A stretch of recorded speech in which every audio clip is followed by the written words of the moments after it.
summa kana minal ladzina amanu.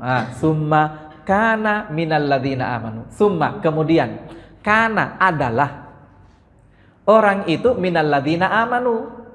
Dia adalah bagian dari orang beriman. Apa makna ayat ini? Makna ayat ini adalah orang yang akan dinilai oleh Allah melalui kebaikannya tadi itu. Dia hidup, dia tahu bahwa beribadah, taat, melakukan perbuatan baik itu dianggap sebagai beban oleh jiwa, tapi dia tetap bisa melaksanakannya.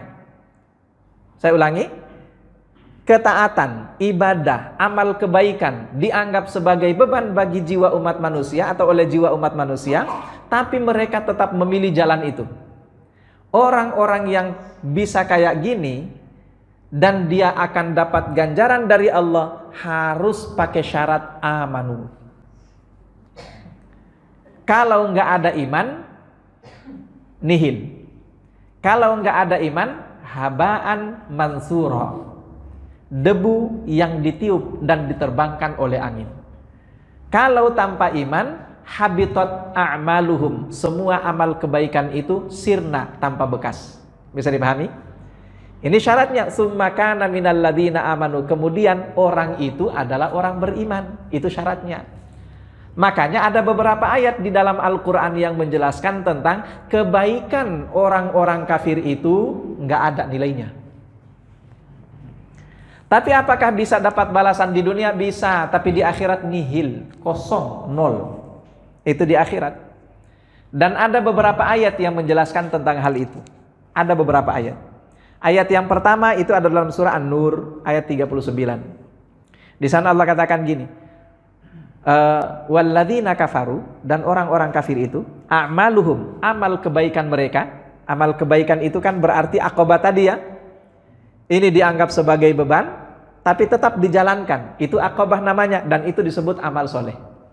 Orang-orang kafir kata Allah, a'maluhum, amal kebaikan mereka, yaitu aqabah yang mereka lakukan tadi itu, kasarobin biqi'ah, seperti umpama fata morgana. Perumpamaannya seperti fata morgana. Berwujud apa enggak sih Bapak Ibu? Tidak berwujud sama sekali. Kata Allah dalam lanjutan ayatnya, yahsabuhu dzam'anu ma'a, orang haus dia pikir itu air. Tapi faidza ja'athu, ketika dia mendatanginya, lam yajidhu syai'a, dia tidak menemukan ada apa-apa di sana. Itu ayat pertama yang menunjukkan bahwa aqabah yang dilakukan oleh orang-orang kafir, amal soleh, kebaikan yang dilakukan oleh orang-orang kafir tidak berbekas sama sekali. Tapi ini di akhirat, ingat ya, di akhirat ya. Lalu ayat yang kedua ada dalam surah Al-Kahfi. Surah Al-Kahfi ayat 105. Di sana Allah katakan gini, a'udzubillahi minasyaitonirrajim, ulaikal ladzina kafaru biayati rabbihim wa liqa'ih. Mereka adalah orang-orang kafir biliqa'i rabbihim, tidak percaya terhadap hari pertemuan dengan Tuhan mereka. Kafaru biayati rabbihim, orang-orang yang tidak percaya terhadap ayat-ayat dari Tuhan mereka. Wa liqa'ih, juga tidak percaya dengan hari pertemuan dengan Allah Subhanahu wa taala.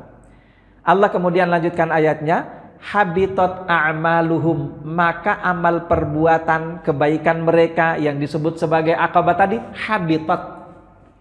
Habitat itu apa? Sirna, musnah, hilang semuanya. Lalu kemudian di lanjutan ayatnya Allah katakan, fala nuqimu lahum yaumal qiyamati wazna, maka di hari kiamat nanti tidak akan kami tegakkan bagi mereka wazna, mizan. Tidak ada mizan. Makanya Bapak Ibu, mizan di akhirat nanti itu hanya untuk orang beriman. Iya, yang nggak beriman nggak pakai mizan. Ngapain juga pakai mizan? Ala tuh langsung masuk jalan tol, masuk neraka langsung. Direct. Nggak pakai mampir-mampir. Direct langsung masuk neraka. Tapi orang beriman itu harus melewati mizan dulu. Kenapa? Karena amal solehnya bernilai, dosanya juga bernilai. Maka kudu ditimbang nih antara dosa dengan amal soleh tadi. Lebih beratan amal solehnya, maka direct masuk surganya. Lebih beratan dosanya, pakai transit dulu di neraka. Kan seperti itu. Fa ummuhu hawiyah. Bisa dipahami Bapak Ibu ya? Jadi summa kana minal ladzina amanu, itu syaratnya.